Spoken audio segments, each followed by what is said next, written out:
Hello guys, very good afternoon everyone. Welcome back here in this YouTube channel named Arun Skill. So friends, आज हम लोग study करेंगे उसी topic को मैं कंटिन्यू रखता हूँ। टॉपिक का नाम है use of articles, correct use of articles. तो उस टॉपिक में मैंने आपको 2 स्टेप बताए थे। आज हम लोग डिस्कस करते हैं स्टेप 3 यानी करेक्ट यूज ऑफ द। आज हम लोग पढ़ने जा रहे हैं द के बारे में। अब द को मैं पढ़ाने से पहले कुछ बताना चाहता हूँ, पूछना भी चाहता हूँ। जैसे कि आप लोगों को पता होगा कि इस दुनिया में बहुत सारी चीजें मौजूद हैं। सभी चीजों को हम लोग नाउन बोलते हैं। अगर मैं ग्रामर की बात करूं तो ग्रामेटिकल स्टाइल में उसको हम नाउन बोलते हैं। हर नाउन यानी हर चीज जो इस दुनिया में मौजूद है उसका कोई ना कोई मालिक होता है। तो अगर मैं इंग्लिश की बात करूं तो इंग्लिश लैंग्वेज में कितने ऐसे वर्ड्स हैं जो मास्टर की भूमिका निभाते हैं। मास्टर मीन्स मालिक। मालिक कौन कौन है? तो मालिक की अगर हम बात करते हैं तो मोस्टली हमारे पास 6 वर्ड्स होते हैं। 6 वर्ड्स कौन कौन से होते हैं आप स्क्रीन पर देख सकते हैं। यहाँ पर मास्टर्स लिखे हुए हैं, my, his, her, your, our, here, और एक और होता है इट्स। ये हमारे मास्टर वर्ड्स होते हैं। क्यों होते हैं? क्योंकि इस दुनिया में जो भी चीजें हैं उनका जो मालिक होता है उसको इंडिकेट करने के लिए हम लोग उस नाउन के पहले इनका यूज करते हैं, इसलिए इनको हम मास्टर्स बोलते हैं। अब हर जगह पर हर चीज के मास्टर हमको पता नहीं होते ना, तो जब कभी आपको मास्टर्स क्लियर ना हो तो उन सभी जगह पर ये यानी कि जितने भी वर्ड्स हैं इनके रिप्लेस में हम लोग किसका यूज कर सकते हैं? द का। Very easy thing. अगर आपको चीज का मालिक मालूम है तो दैट्स गुड, और अगर नहीं मालूम तो उसकी जगह पर आप क्या फिट कर देंगे? द। सिंपल सा फंडा होता है। अब ग्रामर में बहुत सारे रूल्स होते हैं, द के नंबर ऑफ रूल्स भी है। अब अगर हम इसको पढ़ने बैठते हैं द को तो बहुत सारा समय लगता है, क्योंकि इसके पीछे बहुत सारी एक लंबी लाइन होती है द की। उसको मैं शॉर्ट करके इजी मेथड में बताने की कोशिश करता हूँ कि मोस्टली द का यूज कहाँ होता है। एक पॉइंट मैंने बताया आपको कि जब आपको मास्टर्स क्लियर ना हो, माई लगेगा, हिज लगेगा, योर लगेगा, आवर लगेगा, तो उसके रिप्लेस में हम लोग किसको फिट कर सकते हैं? द को। अब दूसरी इंपॉर्टेंट चीज कि कहाँ कहाँ पर द का यूज होता है, तो आप स्क्रीन पर देख सकते हैं। कुछ मैंने वर्ड्स पॉइंट्स नोट किए हैं। पहला पॉइंट है नोन और अंडरस्टूड थिंग्स। इस दुनिया में जितनी भी चीजें नोन है, नोन मतलब जिनके बारे में लगभग सभी लोग जानते हैं, नोन टू ऑल। अंडरस्टूड मतलब जो जानी पहचानी है, पहले से जिसके बारे में हमें ज्ञात है वो चीजें अंडरस्टूड होती हैं। दूसरा पॉइंट होता है स्पेसिफिक थिंग्स।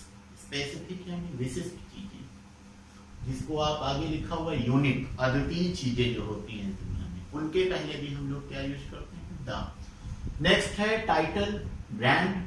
जब कोई चीज ब्रांड बन जाती है यानी उसको हम टाइटल दे देते हैं, शीर्षक, तब भी उसके पहले द लगता है। चौथा पॉइंट है कम्युनिटी। कम्युनिटी मतलब समुदाय। अब थोड़ा सा देखते हैं नोन और अंडरस्टूड चीजें क्या होती हैं। अब नोन जैसे जिनके बारे में हम नहीं, लगभग सभी लोग जानते हो। आप एग्जांपल के तौर पर देख सकते हैं, रामायण लिखा हुआ है। अब रामायण एक पवित्र ग्रंथ है, पवित्र पुस्तक है, जिसके बारे में 2-4 लोग नहीं जानते, लगभग सभी लोग जानते हैं। गंगा, हॉली रिवर है इंडिया की, इसके बारे में भी बहुत सारे लोग जानते हैं, तो इसके पहले भी क्या लगेगा? The Ramayana, the Ganga. Simple सी चीज है। हिमालय, ये भी क्या है? नोन है सभी के लिए, इसके पहले भी क्या लगेगा? द। नेक्स्ट ताजमहल। ताजमहल मतलब अब नोन और अंडरस्टूड चीजों में एक वर्ड में और ऐड कर देता हूँ, हिस्टोरिकल। ऐतिहासिक जितनी भी चीजें होती हैं उन सबके पहले भी किसका यूज करते हैं? द का। अब विशिष्ट, जैसे स्पेसिफिक एक पॉइंट लिखा हुआ है, तो आपने ग्रामर में एक टॉपिक पढ़ा होगा जिसको हम कहते हैं सुपरलेटिव डिग्री। और ऐसा रूल होता है कि सुपरलेटिव डिग्री के पहले द का प्रयोग जरूर किया जाता है। तो सुपरलेटिव डिग्री ना बोल के उसको आप सुपरलेटिव एडजेक्टिव बोलिएगा। तो सुपरलेटिव एडजेक्टिव जितने भी होते हैं जिनमें मोस्टली ईएसटी या मोस्ट लगा होता है, उसमें भी हम लोग किसका यूज करते हैं? द का। अब इसके अलावा यूनिक चीजें कौन कौन सी होती हैं? जैसे अर्थ, सन, मून, ये अद्वितीय है। पृथ्वी, सूर्य, चंद्रमा, इन सब के पहले क्या लगाना है? द। यूनिक चीजें हैं। ईस्ट, दिशाओं के नाम के पहले, यानी ईस्ट पूर्व होता है। अब इसके अलावा अगर हम बात करें कम्युनिटी की, यानी डॉग, हिंदू, मुस्लिम, सिख, ये जितने भी कम्युनिटी वाले वर्ड्स होते हैं उन सब के पहले हम लोग इसका प्रयोग करते हैं दा का।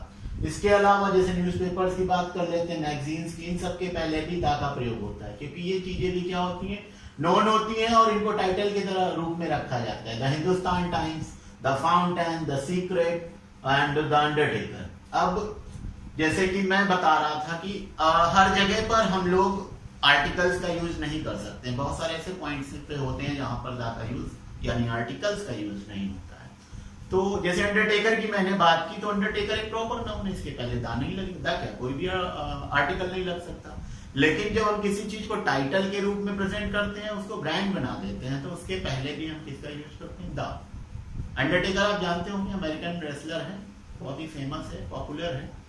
उसके पहले अब आप देख सकते हैं द अंडरटेकर लिख के आता है। क्यों? क्योंकि उसको लोगों ने टाइटल बना दिया, ब्रांड बना दिया, इसलिए उसमें अंडरटेकर नहीं होता, द अंडरटेकर होता है। इसके अलावा कुछ पॉइंट्स बताता हूं मैं यहाँ पे। जैसे चीजें हमारे पास जो होती हैं, उनके सेंस जो होते हैं दो तरह के होते हैं। सेंस मतलब भाव। पहला है ऑर्डिनरी सेंस यानी नेचुरल सेंस, दूसरा होता है पर्टिकुलराइज्ड सेंस यानी जो स्पेसिफिक सेंस होता है। अब बात करते हैं ऑर्डिनरी सेंस की। जब किसी चीज का जो सेंस होता है वो नेचुरल हो या ऑर्डिनरी हो, तो दा का यूज वहां नहीं होता। जैसे proper noun, material noun, abstract noun, इनके पहले दा नहीं लगता है। लेकिन एक कंडीशन में लगता भी है, कब? जब वही ऑर्डिनरी या नेचुरल सेंस स्पेसिफिक सेंस बन जाता है, यानी पर्टिकुलराइज्ड सेंस जब उसको हम बना देते हैं, तो उसी वर्ड के पहले हम लोग दा यूज कर सकते हैं। अब एग्जांपल के तौर पर आप यहां देखेंगे, जैसे ये मैन लिखा हुआ है, मैन एक नेचुरल सेंस या ऑर्डिनरी सेंस प्रकट कर रहा है, शो कर रहा है नेचुरल सेंस, तो उसके पहले दा नहीं लगेगा। सेंटेंस देखिए लिखा हुआ है मैन इज मॉर्टल, ये नेचुरल सेंस है, ऑर्डिनरी सेंस है, इसलिए इसके पहले दा नहीं लगेगा। द मैन इज मॉर्टल गलत होगा। लेकिन जब हम नेचुरल सेंस को पर्टिकुलराइज्ड सेंस यानी स्पेसिफिक सेंस बना देते हैं, जैसे the man who lives in Agra is very old, यानी जो बंदा आगरा में रहता है वो बहुत ओल्ड है। यहां पर ये मैन को हमने पर्टिकुलर बना दिया, पर्टिकुलर मैन के बारे में बात हो रही है, इसलिए उस मैन के पहले क्या आ जाएगा, दा आ जाएगा। क्रिकेट ये एक प्रॉपर नाउन है, क्रिकेट के पहले दा नहीं लगता मोस्टली, लेकिन जब नेचुरल सेंस में हम इसको प्रयोग करते हैं तो क्रिकेट के पहले दा नहीं लगेगा। Cricket is a famous sport. अब क्रिकेट जो है ये प्रॉपर है, नेचुरल सेंस में है, दा नहीं लगेगा। लेकिन अगर इसी चीज को हम पर्टिकुलराइज्ड सेंस में लेकर चले जाएं, यानी उसको हम स्पेसिफिक बना दें, तो उसके पहले हम दा लगा सकते हैं। The cricket of America is not popular. यहां पर सभी जगह की क्रिकेट की बात नहीं हो रही, सिर्फ एक स्थान यानी अमेरिका की क्रिकेट की बात हो रही है, इसलिए उस क्रिकेट के पहले दा लग जाएगा। So these are the points where we can use the and where we cannot use the. I hope you have understood this topic. So एक चीज और कहना चाहता हूं, अगर आप लोगों को कोई भी टॉपिक में कोई भी प्रॉब्लम हो, कोई भी क्वेश्चंस आपको पुट अप करना हो, तो कमेंट बॉक्स पर जरूर लिख कर भेजिए। Thank you so much, see you again.